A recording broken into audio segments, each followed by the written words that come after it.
So thank you very much, Vanessa. Thank you, everybody, for joining us today, for being brave and attending, obviously, the inaugural conference. We're delighted that you're able to be here with us, and particularly happy to welcome four auspicious panelists to the stage, particularly the two sponsors who've helped to set up the conference for us. The panel we're going to cover as an opening, setting the scene session, first of all, is going to look particularly at the landscape for wholesale SMS and messaging. The format will be a roundtable discussion. I'll prompt some questions to the panelists, but allow them also to interchange views amongst themselves.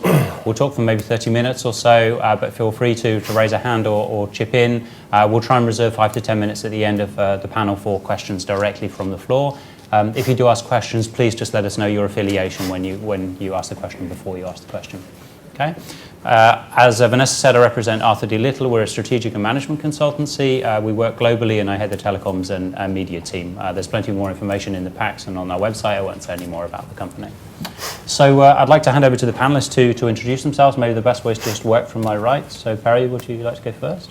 Morning, everyone. Perry Offer, CEO of Dialogue Group. Been involved with the company on and off for 10 years, and in various different roles, but for the past 18 months as CEO. What I'm basically doing with the company is shutting down a lot of the stuff that we're never going to monetize and focus our energies into the stuff we are going to monetize. The reason that we're here today is to talk about what I'd call a patch of blue sky strategy, which is to take an existing industry framework and to identify patches of blue sky amongst the cloudy sky that we can all capitalise on, and all in doing so make more money for ourselves. So looking forward very much to the debate. Thank you, Perry. Now, many people in the audience will be aware of Dialogue and what you offer, but maybe just one or two lines on exactly your positioning or what you offer to the market, for those who haven't. Well, we've been around for a long time, but we spent a lot of our time and energy in the first 19 years of our existence dabbling in stuff that was never really going to make us a great deal of money. Our sole focus now is A2P. Right? We are specialists in it. We don't do anything else. We don't intend to do anything else. And basically we think in terms of the market trends that are emerging, growth of the market, increased importance of security, increased importance of reliability, and every forecast you read around the world says A2P is going to be this huge opportunity over the next 4 to 5 years, despite the potential threat of apps. Then we're trying to position ourselves to create value, both for operators and customers, so that we can help them realise the value of SMS as a channel. As I said a moment ago, make more money for everyone. Thank you very much. So let's test that in the panel. So if we move on to James. Yeah, hello everyone. My name's James Lasbury. I work for Telefonica. I'm the global lead for wholesale SMS. So absolutely delighted to be here and be in the first conference focused on A2P SMS. Similar to Perry, my role is focused just on A2P. And it's bringing together all the parts of Telefonica Group who largely play a pivotal role in the market, working with the aggregators and the brands to try and bring about value to our customers. So I've been in the A2P market for 5 years, originally ran the UK business, who deal with many of you, I imagine, here today, but are now responsible for Latin America, UK, Germany and Spain. Thank you. So A2P again and a very global perspective. Rajdip, would you like to? Good morning, everyone. My name is Rajdip, and I lead the company called as Root SMS Solutions Limited. We are a 10 years old company, and most of you guys are aware of Root SMS. And we being based in India, and we are focused on emerging market as India, China, and Africa. And to be just share that we process more than 1 billion SMS a month. That's our capacity, and we are looking forward to get into voice. And we are now normally known as a messaging and voice API company, and that's it. Thank you, Rajdip. Okay, and finally, Neil, would you like to introduce yourself? Sure. Good morning. My name is Neil Roberts. I think I win the prize for the longest job title on the board, stretching over to 2 lines. So I'll try and compensate for that with the shortest introduction. I've been with mBlocks for just under 2 years.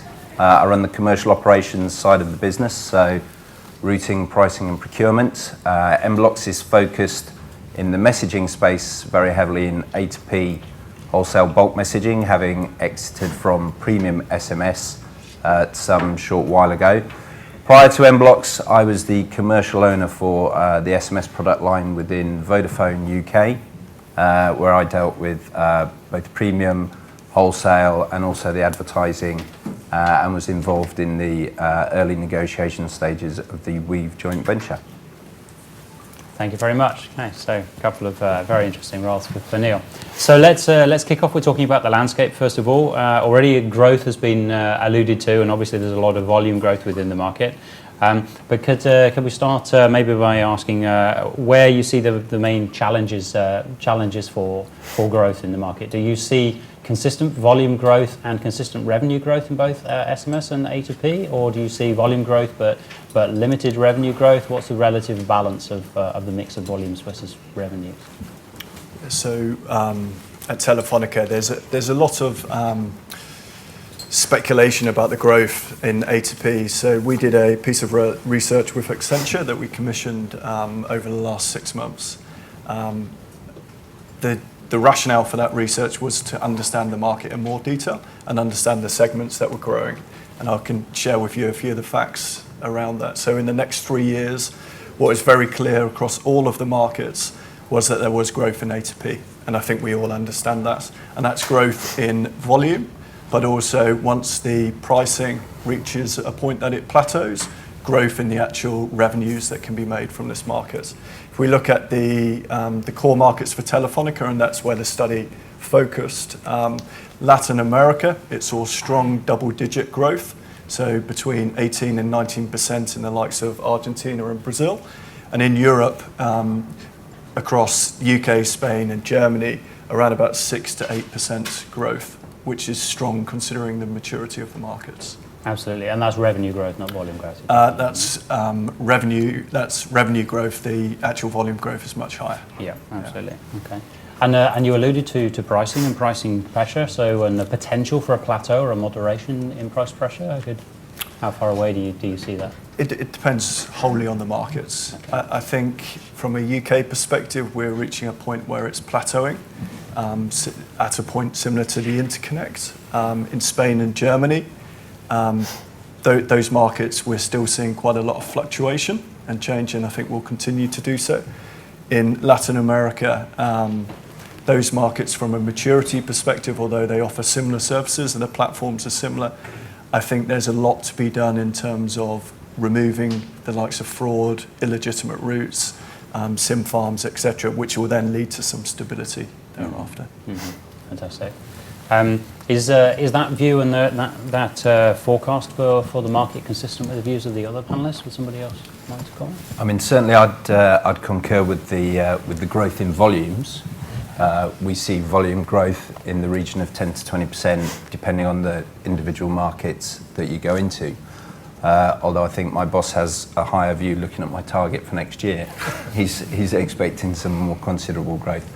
I think where the challenge is, and it was alluded to there, is around the price pressure. Yeah. And one of the things that I think is difficult for brands to understand is the variance in price based on destination.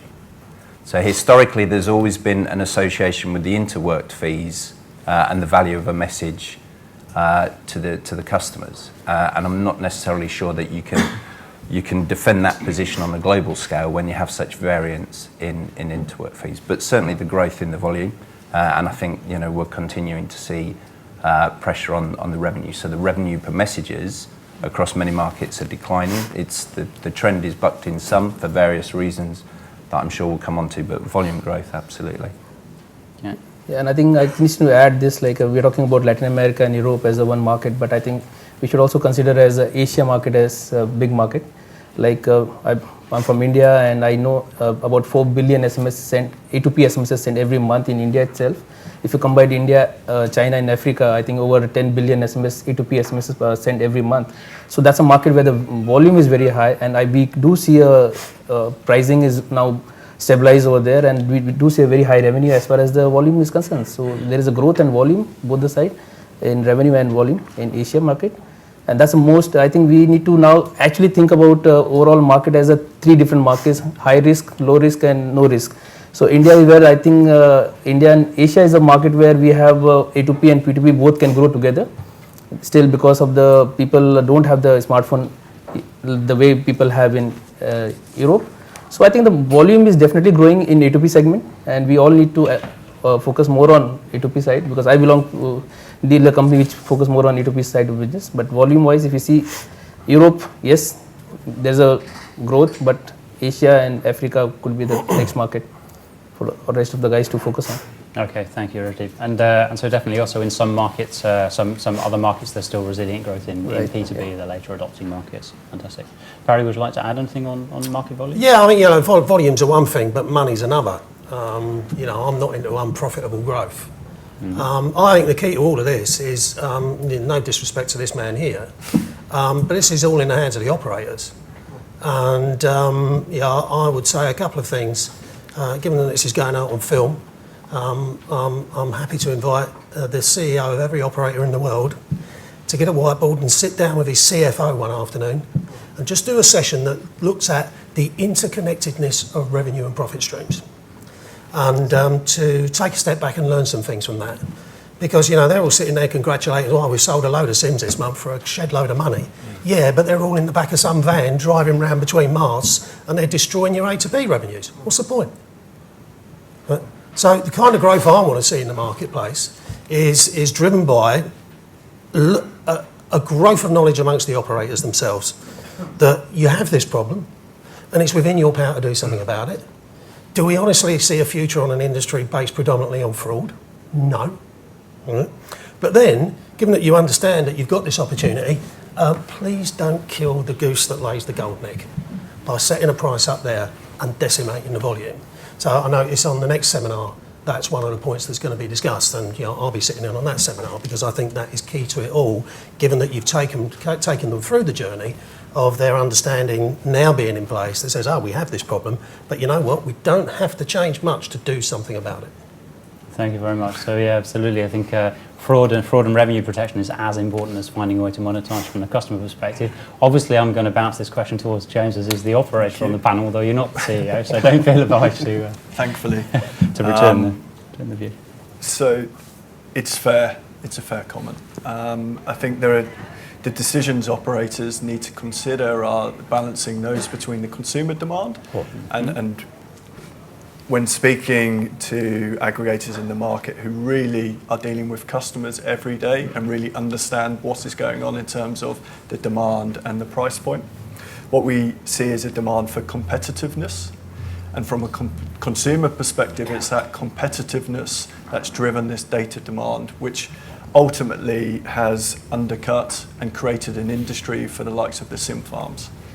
What Telefonica is now doing systematically is trying to quantify that issue in each of our markets, and we're going through a process. So our number one priority globally for A2P is removing fraud. We started that in the UK to share some results. The UK started blocking international fraud, and they saw the volumes increase from illegitimate routes to operator traffic, so on-net traffic for Telefonica, by about 22%. This is a mature market, so 22% growth over a couple of months demonstrates the issue that Perry's talking about. I think we need to distinguish between operators setting rates and rates that are set by illegitimate routes, because they're not the same thing. And therefore, operators will work with the interconnect rates and provide a good service to aggregators, who in turn provide the right service to brands. There are aggregators and people in the market that we know that are using illegitimate routes. As Telefonica and then work with the other operators to remove these, that will ultimately force the right price point to allow our partners to be competitive in the market. So. Okay. I know that Telefonica is in a way rearranging the way in which you manage A2P and messaging globally, so helping to moving towards a more consolidated model of governance for it, and some of the other operators are doing similar. Do you think that will help towards alleviating this problem? Is it something which was more possible because of the national governance of these services? So you're talking about global frameworks across the whole of our footprints. Yeah. So ultimately, I think it will help sharing best practice with markets like LATAM. Okay. Because they, from a maturity cycle, although they'll get there a lot quicker, the mature markets like the UK and Spain, they need their help in terms of understanding the steps that they need to take. I think ultimately it comes down to the local markets who understand those local conditions to work with the partners and provide the right service to those customers. So in going to countries like Brazil and Mexico, if you were to go there and say, well, right, we're going to do exactly the same as Spain have done in the UK, you wouldn't last 2 minutes. You need to be respectful of the way their market operates, but at the same time recognise best practice. Okay. Let's, before we close on this topic, I'll just also open it to Rajdip and Neil. Is there anything other value chain participants can do to try to alleviate this problem aside from the operators, or is it solely the responsibility of the operators in your view? We cannot say that it's a solely responsibility of operator itself. Like we aggregator also play a big role, to monetize our traffic. Like most of, like if we say there's a fraud or there's a legitimate route available in the market, maybe someone like us or maybe somebody in the aggregator business doing that thing. So it is indirect impact on the operator, but operator also needs to think about option where I think Vodafone and Telefonica, they got a global hub now where they are offering this kind of services to connect multiple aggregators, and I think it's a good sign. And if we get good quality services and good, like most of the enterprise segment are looking out for direct connects, and I think the next future is going to be the direct connects, and no more SS7 route going to work or help aggregators anymore. So most of the aggregators are going to focus more on direct connects to serve the enterprise segments, especially like Google, WhatsApp, whatever you want to say that. I think that the key challenge is both education within the operators and the entire business system within the operator and the appetite for that education. Because the challenge is, and it was something that I was very cognizant of when I was at Vodafone, you will have different divisions with different targets and therefore different focuses. So you would have an enterprise salesperson who would be very excited that somebody wanted to buy 1,000 SIMs at £8 a month, and better still, they didn't even want to use the data or the voice minutes. All they wanted was the 5,000 SMS. And they thought that that was a really positive thing for the business because they're saving on data, they're saving on voice, and what they don't realise is for £8 worth of revenue, they can rack up £80 worth of costs. And the whole ecosystem of SMS within the UK amongst the operators relies on reciprocity, because the operators have made the value of an SMS zero in real terms. If you're a consumer, you have unlimited SMS thrown into your bundle. Voice is going the same way. Voice is becoming unlimited and thrown in the bundle, which leaves them with data. But to go back to the SMS piece, and until you get the operators understanding that, and once you get that level understanding it, you've then got the MVNOs who sit beneath on the same network with the same offers, and if they don't police those aspects, then you're going to have a devaluation of the A2P market. And I think there's two levels as well, because there's fraud and there's abuse of a system that is different to fraud in my mind.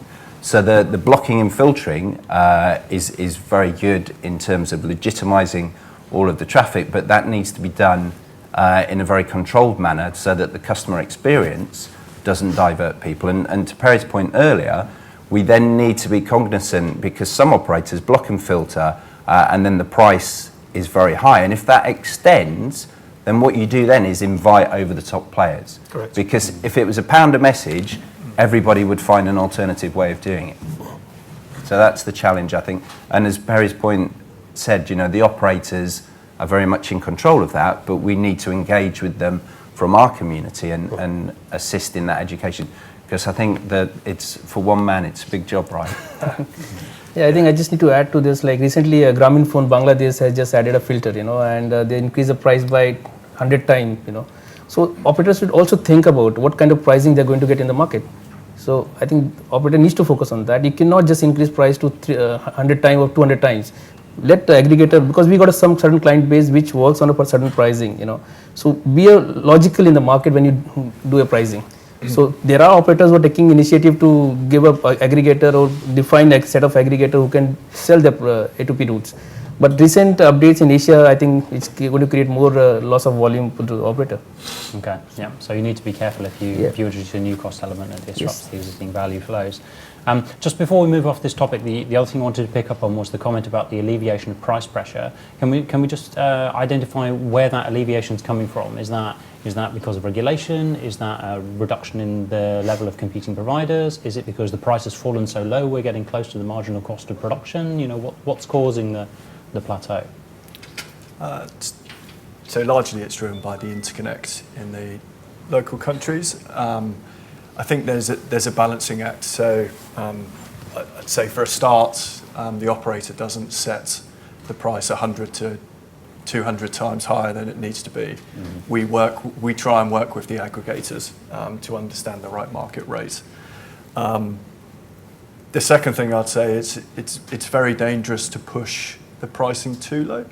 So clearly SMS has a strong value and A2P does have a strong value in each of the markets in which we operate, and we are seeing strong growth in particular segments.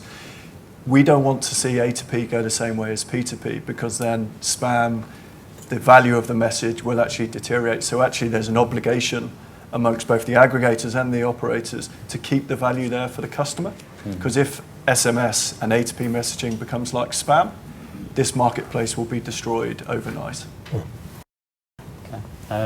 Anybody else like to add anything on that topic? No, I do agree with James. Like certain cases of operators have been taken. Like I'm talking about European operators have taken the very good initiative where the prices are maintained well. But I'm talking about the rest of other part of the world where operators are not taking this as a very serious thing. Like we based in India and we are working with China, India, Africa operators. Some of the African operators are not very. They don't understand the whole market scenario. That's the biggest problem with the African operators right now. So they should understand the actual requirement of the A2P guys, the aggregators, and I think that's a market, you know, where sometimes they all of a sudden a company from Europe just went to Bangladesh, they put a filter, and all of a sudden the prices got increased. The entire aggregator or the person who put the filter over there, they need to make sure that they take other aggregator in this confidence before they increase the price. You know, that was a thing. Like the way James said, that they always take a initiative for input from aggregators. So in Asia, I think this thing is not happening. So people should take that kind of input from aggregator before they can actually raise prices. He's talking about us, by the way, because we've got the exclusive connection. Oh no, look, that's a point. I made the point earlier. Right. The operators must not kill the goose that lays the golden egg. Right. But yeah, sometimes you just sit in these meetings and you see dollar signs. And, you know, we were very clear about what would and wouldn't work. And there are further conversations to be had, in my view. Yes, that's right. So, no, I mean, because your point about consultation is well taken. We know what the market rates are because we've been in this game for a long time. You know, you've been in it for a long time. So we do know. But no, I think, again, for me, you know, in terms of pricing pressures, it's really about getting the operators on side with this kind of thinking. And, you know, the point was right there, you know, which is why I made the point about it's a CEO level discussion. Because until you get understanding at that level of interconnectedness, you're kind of trying to shovel water uphill, and that never bloody works, you know. Okay, well, let's hope that we get the message out to the CEOs through the forum and all the people in the room today. Let's shift gears slightly and talk about technology for a moment. Maybe I'll turn particularly to Neil. I'm interested to know whether you anticipate any change in the technologies that support A2P and SMS going forwards, and to what extent that might change the customer experience. Obviously, some parts of the enabling technologies have been mature for a long time, but what change can we expect in the next few years on the technology? So just before I come on to that, if I could just step back one to the previous value point, because the interesting thing for me is how we define the value of a message. If you go back in time, and you don't have to go too far back in time, then the price of messaging was above interconnect in various marketplaces. And then if you go back further than that, if you actually look at what SMS does and the channels that it's replaced, if you think about something as simple as your dentist giving you an appointment reminder. Now, you used to get a letter that had a stamp on it that somebody had put into an envelope and all the costs associated with that. So you'd be, you know, somewhere in the region of 70 pence to fulfill that letter. Then you replace that with an SMS, that does a much better job, some would argue, because it's more immediate and it's direct to the individual, whether they're at home, they're at work, and yet the value of that is considered much, much lower than the value of fulfilling it from that aspect. And the reason that the price pressure, in my opinion, is plateauing is because there used to be a much bigger margin between cost and price to the end user. And as markets mature, because you have abnormal profits within that sector, so more and more people join it. As more people join it, there's more competitive pressure. And the two lines move closer together. So the actual retail price gets closer to the cost price. And that's where you end up in a period of consolidation, which is where I think we're heading now. In terms of the technology that will deliver that, obviously if you look throughout the MNOs, if you fast forward to a world where we have complete 4G and it's the only bearer out there, then SMS as we know it doesn't exist anymore, because all messaging will be packet services. Do I think that's imminent? No. I mean, when I handed my notice in at Vodafone, I went to my boss and he said, "Where are you going?" And I told him I was going into an aggregator. He asked me if that was a sensible move. You know, was I really going into the right space, because that was a mature market, and where did I see the future? And I think there's a very strong future in SMS. I mean, I'm quite old, so old, isn't it?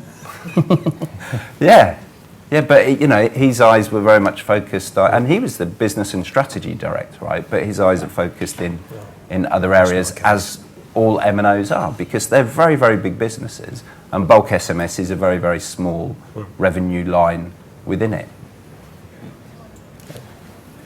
Okay. Are there any specific technologies that you think will come and change the customer experience aside from native messaging in 4G? No, I think that the platforms that deliver messaging from both an aggregator perspective and from an MNO perspective, in terms of SMS, don't have much scope for change, certainly on the MNO side. I mean, obviously platforms can get better at picking up issues with routes and the like, so they can be improved. But from an MNO perspective, it's a capacity-based issue, and they have that pretty much covered. Okay. Rajdip, anything to add on from I think a that's routing perspective? Or? No, I agree with Neil, because I don't see any application, because it's, again, we all connect over SS7, SIGTRAN or SMPP protocol, and which is going to remain the same. When the version of a protocol be changed from 3.5 to 3.4 to 3.5, that's it. I don't see a change from either side. Yeah. Okay. And are the other panelists consistent with regard to the speed of transition towards 4G, so that there's still plenty of life in the other standards and a relative balance? Yeah, I think it's not so much about new technology, it's about how you position what we've got. The value of the channel, there is this stat you can't get around, which is still that over 95% of people read their text messages bloody quickly, right? There's the value of the channel. Mission critical, time sensitive, high value information. Mm-hmm. Particularly in an age of increasing concerns about security and authentication. So what does that mean? Reliable delivery, fast delivery. So I think the spin is to use the technology that's out there to drive for faster and more reliable delivery and offer that as a proposition to people that really value it. Thank you. And that touches on the additional value perceived by the customer that Neil was raising, in addition to just the nominal price or the retail price of the ATP message. Yep. Okay. Let's just move on to one final topic before we open to the floor. You mentioned then also security and hinted towards privacy from the customer perspective. To what extent do you see a change in the customer expectation or dynamic here? That, there's some growing awareness, at least in the press and in some dialogue, with regards to the level of security and privacy on OTT services, and consumers may be becoming a bit more aware about where the domicile of their data is and how their data might be used. Is that a real shift in customer perception, and could that potentially change the apps that people use, or is this more regulatory positioning and talk amongst the players, tension between the MNOs and the OTTs, and not so much from the customer perspective? So I think, and it relates to your previous point, when we talk about ATP messaging, largely the format and the technology hasn't changed in the last 10 years. Mm-hmm. That's because it works. Yeah. And it's because it's successful. And to Perry's point, SMS is basically the most successful communication type of its type, the most successful application, you could argue. When you talk about kind of the evolution beyond privacy, if you compare Brazil to the UK, for example, from a marketing perspective, they need double and triple opt-in. So marketing services, to Neil's point previously, if operators create enough friction in the market will find another way. And for marketing services, they have done that. So what we're looking at is how we actually change the market to, in a similar way to Europe operates, to allow a sensible level of opt-in where the brands are responsible for their customers. And ultimately, that's the way it needs to work. When you talk about new data services, I don't think we're at a point where location, data, content is being combined with A2P messaging. That offers a potential market, but a much smaller one when you look at the successful nature of bulk is because of the scale. So points. Okay. Would anybody like to add anything on the privacy point, or maybe how big data could be used to leverage the content within the messages? I think certainly it's a concern amongst enterprises where the location of the data centres are. I mean, I think many people in the general public, they think their information is stored in the cloud, and they think the cloud is some ethereal thing that hangs around up in the air rather than it's a server located in a data centre somewhere. And that's because basically I think most people aren't that bothered so long as they don't see an impact to their bank account because their money's been sucked out through the channel. So I don't think privacy will impact on the over-the-top players. And I don't think that's a bad thing. You know, the fact that there are over-the-top players in their WhatsApp often gets spoken in terms. Now, they have a very clear statement that they're not interested in advertising through their channel. Now, whether that translates to they don't want to do A2P messaging at some point down the line, I mean, you've only got to look at the amount of money Facebook invested in acquiring them to realise that actually at some point there's got to be a return somewhere there, and it's not going to be from the revenue. But whether they do or not, you know, I think they're welcome. I can't see them ever having the ubiquity that the SMS through the MNOs has as a channel. So they'll simply become another channel for the aggregators to connect to and transmit messaging through to that particular set of clients. So I don't think data privacy is a barrier from the OTT players entering, and I think the marketplace should welcome that channel. I mean, most of them are still doing their authentication via SMS. Absolutely, yeah. So that speaks volumes. Okay. No, I think whether it's regulatory driven or whatever, most people are getting used to the idea, and I think welcome that authentication is increasingly going to be part of their life. You go on holiday. I went on holiday to Portugal. All of a sudden, I've got to receive a load of authentication messages because I'm just logging into websites that I use back home, and I'm on a different IP address. Of course, then if you opt to receive the authentication message by text, you need it bloody quick because otherwise you're sitting there thinking, well, what the hell happened to that? And that's when the concerns do start to creep in. So I think whether we like it or not, consumers are going to be led to and welcome, I think, a world of great authentication. Thank you. So in the interest of time, and because there's quite a few people here, I'm sure you have some burning questions. If anybody would like to kick us off, please raise your hand and give us your affiliation and then your question either to the panel collectively or to a particular member of the panel if you wish. Okay. Just 1 second. We have a mic so everyone can hear your question. Hello, this is Sean Hockley from Bulletin. Look to the future and SMS. This is aimed at James initially, but to the rest of the guys up there as well. Do you see any interaction with SMS and machine to machine in the future? We know that machine to machine is going to be huge, and there's going to be tens of billions connection just in this country alone by 2020. Do you see applications being set up in the background for that? Yes, I do. I think this is one of the biggest opportunities. If you look at the segmentation for SMS today, Perry's right, authentication represents about 22-23% of the market, followed by customer information and loyalty and awareness.